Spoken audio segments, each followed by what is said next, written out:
Olá, estudantes do sexto ano. Sejam todos muito bem-vindos à nossa aula de número 56, na matéria de ciências. Sou o professor Celso e hoje nós vamos falar sobre o planeta Terra e os demais planetas do nosso sistema solar. A parte 1, vamos dividir em algumas partes. Nessa primeira parte nós vamos entender o que é astronomia, qual a área de estudo da astronomia. Vamos fazer algumas observações e sobre o estudo do universo e dos demais corpos celestes e vamos trabalhar com a evolução dos equipamentos utilizados no estudo da astronomia. A gente vai observar ao longo da história que alguns equipamentos utilizados no estudo da astronomia, eles tiveram uma evolução, um aperfeiçoamento, eles foram se modificando ao longo de alguns milhares de anos, é claro, de observações. Os objetivos específicos da nossa aula de hoje são, então, definir a área de estudo da astronomia, identificar a evolução dos equipamentos utilizados no estudo da astronomia e conhecer a importância do estudo dos astros para compreender a origem e o futuro do nosso sistema solar. Assim como nós trabalhamos na parte da meteorologia, do tempo, do estudo da atmosfera, que existiam maneiras de prever o futuro, porque as coisas no universo, elas seguem alguns ciclos. Nós, por exemplo, sabemos que nós iremos, como espécie humana, nascer, virar criança, ali quando somos criança aprendemos uma grande quantidade de coisas, adultos nós trabalhamos, idosos nós já ficamos com alguns problemas de saúde, já desenvolvemos algumas dificuldades, ao longo da nossa vida e nós iremos morrer. Então nós temos essa sequência, é um ciclo. Novos seres vivos, novos seres humanos que surgirem vão passar por esse ciclo e assim sucessivamente. Com as coisas, com os astros e os outros corpos celestes que nós temos no universo, funciona da mesma forma. Nós temos o Sol, que ele passa por um ciclo.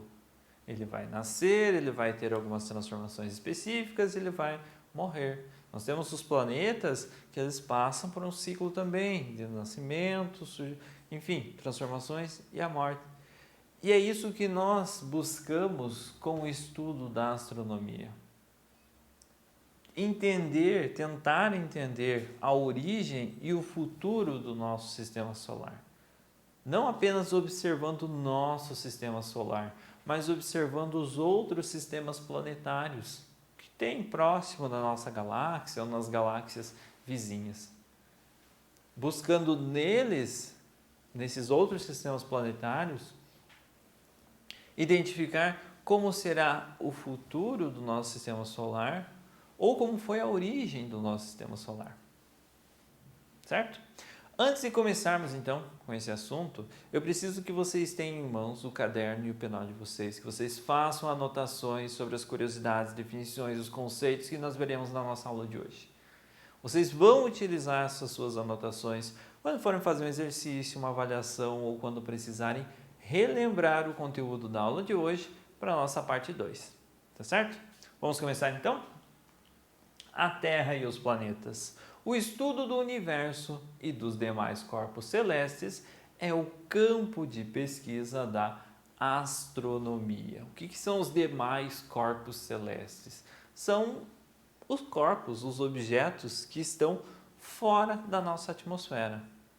O Sol, os planetas, meteoros, os cometas, os asteroides, os outros planetas, as outras estrelas, as galáxias, enfim, são corpos celestes. Então, o estudo do universo e dos demais corpos celestes faz parte do campo de pesquisa da astronomia.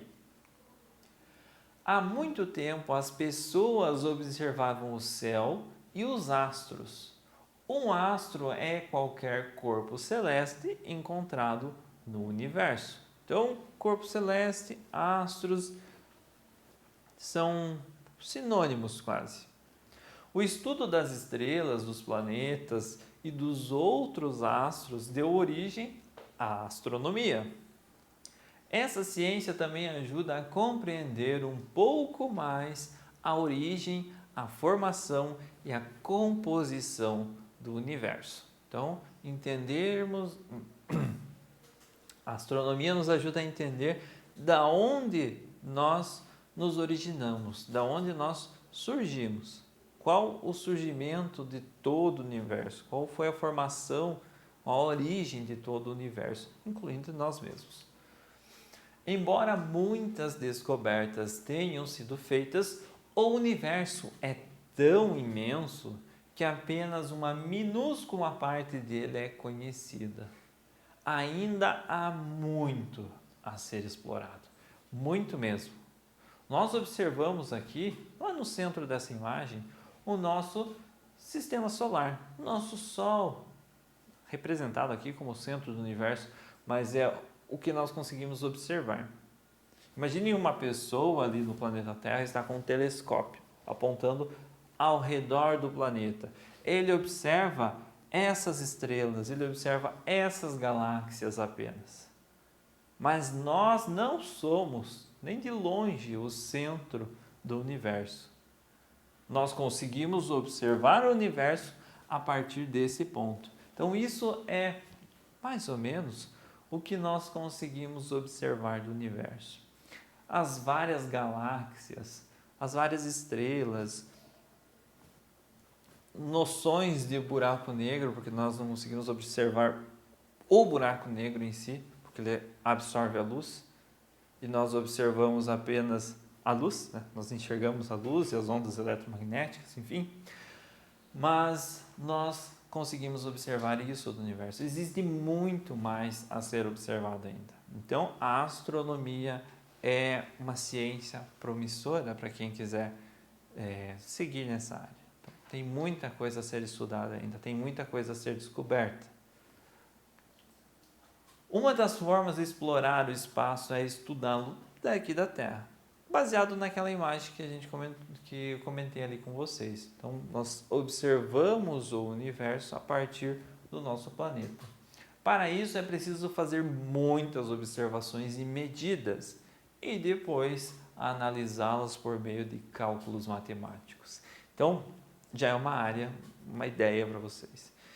Quem quiser seguir nessa área de astronomia vai ter muito cálculo envolvido. Muitas teorias e tem horas que parece até algo surreal que está sendo falado, está sendo estudado, mas sim, é verídico. A questão é que nós não estamos acostumados com essa dimensão incrível que é o universo. Nós falamos sobre as plantas, a distância aqui na Terra, mas nada se compara às distâncias do universo, das galáxias ou até mesmo dentro do nosso sistema solar. Inicialmente, as observações do céu eram realizadas a olho nu, sendo possível visualizar algumas estrelas, a Lua, os cometas, os meteoros e alguns planetas do nosso sistema solar, a olho nu. Com base nas informações obtidas com essas observações, os povos da antiguidade fizeram as primeiras previsões sobre o movimento dos astros. Eles perceberam que a cada ano, a cada ciclo de alguns anos ou meses, dependendo do planeta, o planeta passava próximo da Terra novamente, podia ser observado, depois desaparecia, surgia novamente, enfim. Foi possível fazer a previsão do futuro, prever o movimento de alguns astros. Opa, estamos chegando próximo do, quinto mês que desapareceu tal planeta no céu, tal estrela no céu, e ela vai surgir agora de novo, nessa semana. Parece que você prevê o futuro, mas não, as coisas seguem, os astros, enfim, o movimento dos astros segue um ciclo muitas vezes. E aí começaram as previsões desses ciclos, os estudos da astronomia. Posteriormente foram desenvolvidos equipamentos como lunetas e telescópios que permitiram observar objetos a grandes distâncias. Atualmente, é possível estudar o universo enviando ao espaço foguetes, sondas e satélites que obtêm imagens e amostras de rochas e outros astros, por exemplo. Então você consegue enviar satélites, enviar foguetes ao espaço. Atualmente, claro que tem um custo financeiro extremamente alto, mas enfim, você consegue enviar esses equipamentos para o espaço e eles vão captar imagens mais nítidas, mais próximas e enviar novamente aqui para a Terra. De amostras de rochas, enfim, de amostras desses outros astros que, por enquanto, compõem o nosso sistema solar apenas. Porque nós não conseguimos ir além do nosso sistema solar até então.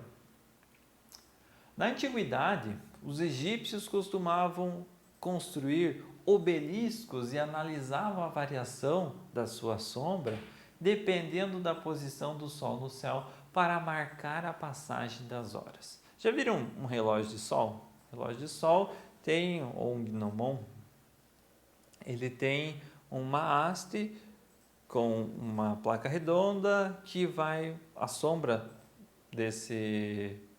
dessa haste produzida pelo Sol vai indicar as horas do dia. Um obelisco, utilizado pelos egípcios, tinha essa finalidade.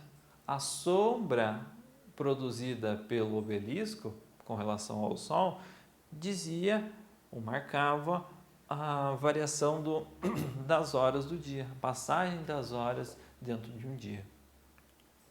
No Stonehenge, cada pedra tem aproximadamente 26 toneladas. Algumas pedras estão alinhadas com o nascer e o pôr do sol no início do verão e do inverno, permitindo marcar a passagem do tempo. Ou seja, se uma pessoa lá no centro desse círculo de rochas observar o sol nascendo no inverno no meio de uma determinada rocha, ele sabe que está no inverno. Não existiam calendários aqui nessa época. Então ele sabe que, período de frio vai começar. Aí, passado alguns meses, ele observa o sol nascer em outra rocha. Agora vai vir um período de calor, que seria o verão. O sol, ele se movimenta, o nascer do sol, ele tem esse certo movimento com relação à estação do ano que nos encontramos, graças ao movimento de rotação e de translação da Terra. Então, essa observação da astronomia, esse estudo de astronomia, ele previa as estações de calor e as estações de frio, graças ao nascer e ao pôr do sol e ao posicionamento dessas rochas aí. Galileu Galilei, em 1609, aperfeiçoou um instrumento utilizado para fazer observações a longas distâncias, criando o primeiro telescópio. O instrumento possibilitou a observação de crateras na Lua, luas de Júpiter e de diversas estrelas, por exemplo. Então, Galileu, a Lua já era observada antes da invenção do telescópio. É só você olhar para o céu à noite, você vai ver a Lua lá. Mas observar que elas tinham crateras, que ela tem crateras, foi possível só depois de 1609, com a invenção de Galileu.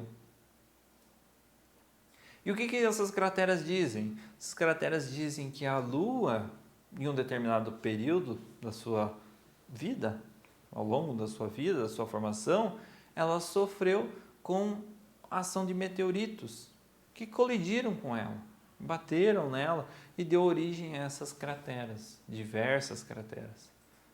Então, foi possível estudar mais aprofundadamente a Lua e as suas crateras.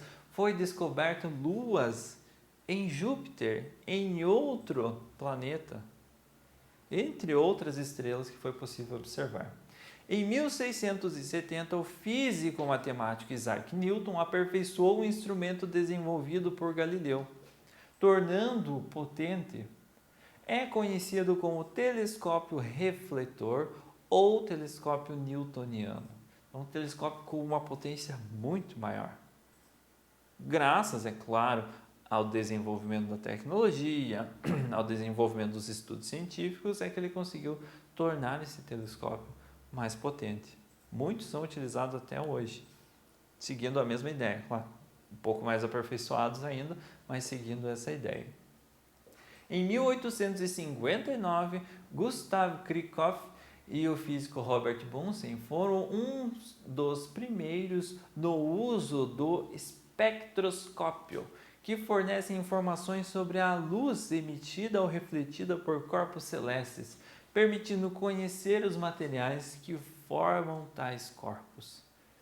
Dependendo da emissão, dependendo da temperatura que um determinado gás ou um determinado corpo tem, ele vai emitir luzes diferentes, ondas eletromagnéticas diferentes. Mas por enquanto vamos deixar como luzes diferentes. Essas ondas, essas luzes diferentes, elas são captadas por esse espectroscópio. E esse espectroscópio, ele possibilita essa relação com elementos químicos diferentes. Então, dependendo do brilho da luz emitida por uma estrela, você consegue definir se ela é formada por hidrogênio, hélio, carbono, enfim, qual a sua formação e quais materiais ela é formada. Então, os espectroscópios surgiram para permitir conhecer os materiais que formam os corpos celestes, os diversos corpos celestes observados. Em 1965, foram criados os radiotelescópios, que são como antenas de rádio equipadas com aparelhos bastante sensíveis que captam ondas de rádio vinda do espaço. Existem diferentes tipos de luz que podemos enxergar e as ondas de rádio são exemplos disso. Então, os radiotelescópios são evoluções dos espectroscópios. Os radiotelescópios eles são muito mais sensíveis a essas ondas de rádio, esses diferentes tipos de luz que nós conseguimos observar. Então, eles conseguem definir com uma qualidade melhor os materiais que compõem determinado corpo celeste. Em 1990, o telescópio espacial Hubble foi lançado no espaço pela NASA. Telescópios espaciais são instrumentos eficientes, dotados de câmeras de alta resolução, e com eles é possível observar corpos celestes que estão a distâncias extremamente grandes. Quando nós estamos aqui da Terra observando um corpo celeste, uma estrela, por exemplo, nós temos a influência da atmosfera. Então, a nossa atmosfera atrapalha a maneira como nós observamos essa estrela. Com os telescópios espaciais, isso não ocorre, porque eles estão acima da atmosfera. Se tiver uma nuvem passando na frente, não vai ter problema, porque lá em cima não tem nuvens. Se tiver um tempo fechado aqui na Terra, não tem problema, porque lá fora da atmosfera não vai ter essas tempestades acontecendo nem nada do tipo. Então, a imagem, a qualidade da imagem e a potência desse telescópio se torna muito maior. Pessoal, essa foi a nossa aula de hoje. Introdução da astronomia, dos equipamentos utilizados na astronomia. Espero que vocês tenham gostado do assunto. Se ficou alguma dúvida, retoma o vídeo, assista novamente, faz as pausas necessárias para as anotações. Nos vemos na nossa próxima aula.